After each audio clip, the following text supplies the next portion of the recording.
A house filled with chaos, blaring music, screams for help, and a mother chasing her roommate with a hammer. But that's not the craziest thing. Upstairs, behind the locked door, lay a 14-year-old girl, lifeless, in a bathtub. What's going on in this house? Let's get into this case of Kelsey Glover. Welcome, lambs. Welcome to Love and Murder, Heartbreak to Homicide, your Florida Man Friday edition. If you're new here, hi, my name is Kai, and I'll be your host. Stick around, take a seat, take a listen all the way to the end, and if you like it, don't forget to subscribe so you don't miss any more episodes. Just so you know, you can also subscribe on my Patreon, patreon.com/Love and Murder. I know you're new here, so you can go ahead and subscribe for free. You do get some benefits for subscribing for free. And as you get to know Love and Murder, if you decide to become a sponsor and get bonus episodes, case extras, and so much more by being a sponsor of Love and Murder, then you can go ahead and upgrade your subscription to one of the paid tiers of your choosing. Patreon.com/Love and Murder. If you're a returning lamb, that goes for you too. You can subscribe on Patreon, or you could become a sponsor of Love and Murder. Also, I didn't forget to thank you for your continued support. Very happy that you continue joining me, and I don't take it for granted. I also want to thank the sponsors of Love and Murder, the Lamb Patreons. Thank you so much for your support over here and in Patreon. Now that we got all our thanks out of the way, because I always want to thank y'all in the beginning of the show, let's get into this Florida Man Friday. On November 20th, 2024, Osceola County deputies responded to a chaotic scene in a Poinciana, Florida home. I really hope I said that town right. If you're from there or around there and I didn't say it right, please let me know in the comments below. Inside, they found 35-year-old Kelsey Glover chasing her roommate, Shantae Bryant, with a hammer. Upstairs in a bathtub lay her 14-year-old daughter, Giselle Glover, unresponsive. Giselle had been managing her diabetes with an electronic insulin pump, which an insulin pump continuously delivers insulin to the body as your body needs it. I don't really know much about it, but basically when I looked it up, that's what it said. On November 18th, Kelsey made the deliberate decision to remove it. And if you don't really know about diabetes, without insulin, the person's body will go into a diabetic ketoacidosis. I think that's how you say that, which that is a condition that can kill them, and it does cause vomiting, dehydration, and organ failure. So basically a really, really painful, horrible death. Instead of seeking medical attention, Kelsey confined her daughter to the master bedroom and turned on loud music to drown out her cries. For 3 days, Giselle became increasingly sick, vomiting, couldn't eat, couldn't drink, and was slowly losing consciousness. However, despite the blaring music and the mother trying to drown out her daughter's cries for help, witnesses in the home later reported hearing Giselle's, quote, cries for help and, quote, begging, no, no, from behind the closed door. Now, all these people heard this, but only one person did anything about it. And if you are an adult and you were anybody else in that house and you didn't do anything about it, shame on you. But if you're a child, somebody who couldn't do anything about it, you felt helpless, then it is not your fault. You're not an adult. It is not your fault. But the adults, shame. So the only person who tried to help was Kelsey's roommate, Shantae. Shantae repeatedly pleaded with Kelsey to take Giselle to the hospital, but Kelsey refused. On November 20th, Giselle was too weak to stand, and that evening, Kelsey asked Shantae to help bathe in her daughter. So I figured Shantae said, yeah, I'm going to help you, figuring that maybe Kelsey came around. So she went to help her, put her in the bathtub. And then she witnessed Kelsey put Giselle's head under the water. Shantae, realizing what was happening, basically started fighting Kelsey. Like, what the are you doing? Are you crazy, woman? So they're fighting. Shantae tried to pull Giselle out of the tub, but Kelsey fought her off and then ended up chasing her through the house with a hammer. And terrified for her life, Shantae locked herself in a room and then called 911. That's when Osceola County deputies arrived and they found the house the way I told you. They had to actually break down the door to enter the house. When they got in, Kelsey was still waving this hammer around like a crazy woman. threatening anyone who got in her way.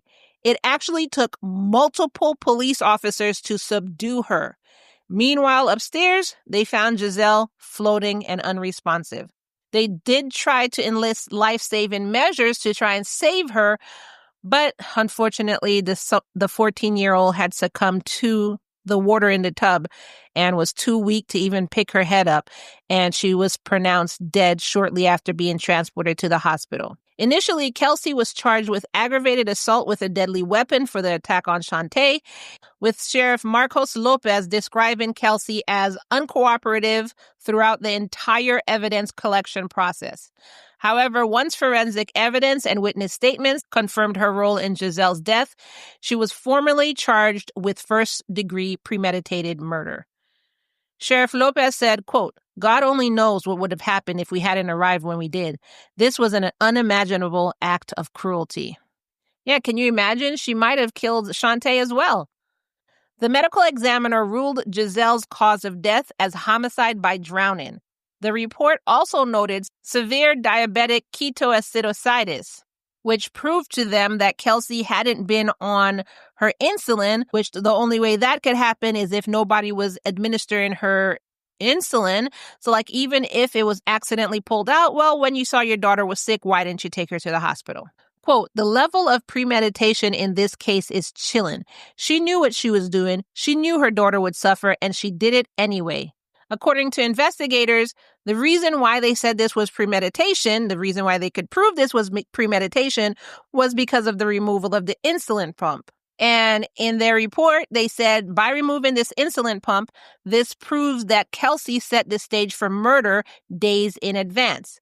Giselle's father, DJ Glover, was out of state when he received the news.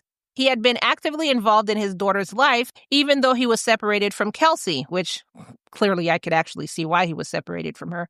After Giselle's death, DJ really struggled to comprehend what was going on, and he left a quote, "I just don't understand how a mother could do this to her own child. Giselle was my world. She had so much life ahead of her, and it was taken from her in the most horrific way." DJ said he did leave Giselle with her mother because he didn't think her mother would do something so crazy, and he thought her daughter was safe in her mother's care, as everybody would think.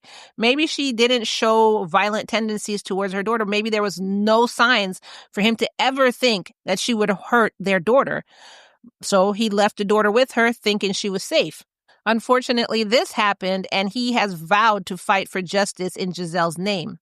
He said he's doing this to ensure that her memory is honored and that no other child would suffer a similar fate. A grand jury formally indicted Kelsey on charges of first-degree murder, adding additional charges of aggravated assault with a deadly weapon and child abuse. Prosecutors have since indicated that they may pursue the death penalty. Kelsey's defense team quickly filed motions arguing that she was, of course, mentally incompetent to stand trial. Now, there's a possibility that she is, but I guess I'm just so turned off by the defense team using that excuse for every single case. It's so annoying, but it might be true in this case. Like, if you see this woman's pictures and the videos, I really think something's mentally wrong with her. So that's where I said, of course, because my first knee-jerk reaction was like, oh, of course. But in thinking about it after that first second, I'm thinking there could be a mental health problem with her, because when she was arrested, she was like screaming at the cops. She was laughing. I'll have all this in the Patreon. If I could find some videos of this, I know there are pictures, but based on what I saw, I think there's some mental health problems. So her defense team claimed that she was unable to understand the charges against her or assist in her own defense. I think she was able to understand the charges against her. I don't think she would be able to assist in her own defense. A court-appointed psychiatrist evaluated her in November 2024 and initially deemed her unfit for trial, recommending involuntary hospitalization. However, the judge ordered a second evaluation to be scheduled for January 29th, 2025. Now, I wonder why they're doing two different evaluations, because the first one was a court-appointed psychiatrist, not from her defense team. So why didn't they take what this psychiatrist said? But I guess it's always good to have a second opinion. So that was scheduled for January 29th. and the outcome of the hearing will determine if Kelsey will face trial or be committed to a psychiatric facility. And of course, January 29th came and went, and I searched for any updates, but I don't see any on the second evaluation, but I'll keep a lookout on this case. A neighbor who requested to stay anonymous said, quote, "How could a person, unless they have a sick mind, do that to a young girl?" Friends, neighbors, and local advocacy groups have rallied behind DJ, demanding the harshest possible punishment for Kelsey. Quote, "This wasn't a moment of insanity. This was a cold, calculated murder. Giselle deserved better." You know what? Being that it was premeditated and it was carried out so meticulously, could it be a mental health problem or could it be premeditated murder? I'm on the fence, but thinking about how meticulously it was carried out, and shame on those adults who didn't check on her and fight that woman to help her, except for Shantae, of course.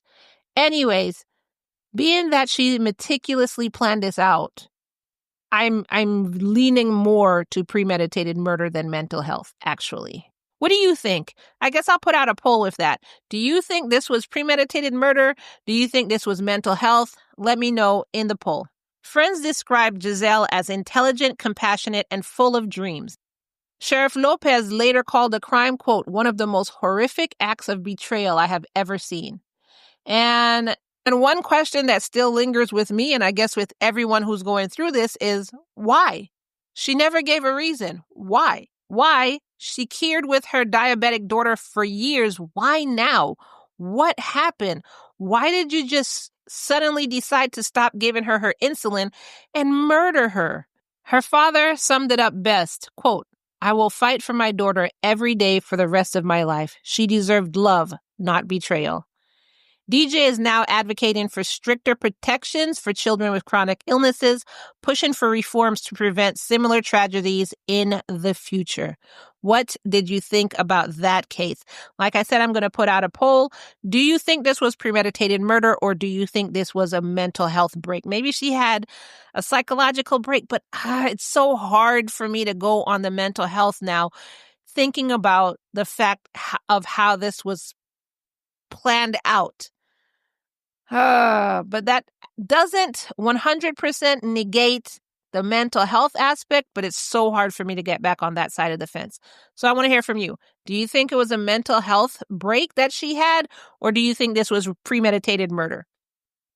And this is just the defense trying to come up with something. Let me know in the comments below. And also, PSA, if you are roommates with someone and they start blaring music for 3 days, and behind closed doors, you hear a child screaming for help, saying no, no, no, and you don't see them coming out of the room for 3 days, maybe go see what's going on with the child. Just maybe. Even if the parent says it's none of your business and they call the cops on you, you could tell the cops what was happening and you wanted to check on this child to make sure this child was safe. Don't bury your head in the sand and act like, oh, I didn't know what was going on. She had the music blaring and I just go, no. How dare you not look after that child? How dare you not try to help that child? Thankfully, Shantae was there and she did her due diligence. So if you were an adult and you were a roommate and you heard/witnessed what was going on and you did nothing, shame on you. All the lambs say shame on you. But if you were a child and you know you really can't do anything because you're under your parents' rule and you wanted to check but you couldn't, then it is not your fault. Nobody is blaming you. Anyway, let me know your thoughts in the comments below. Go ahead and answer the poll question. As usual, it will be in the Patreon. As I told you, I'm trying to kind of steer away from the social media. So the poll questions will be in our Patreon and everybody's able to go to the Patreon and answer the poll question. You don't have to be a paying lamb subscriber. Patreon.com/Love and Murder. The poll question is public, so just go ahead and answer the question. And I'll have it in the Spotify, obviously, if Spotify will allow me. And that is all I have for you in this Florida Man Friday. Thank you for joining me. Thank you for listening. Thank you for coming back and listen. And I will see you in the next episode. Bye.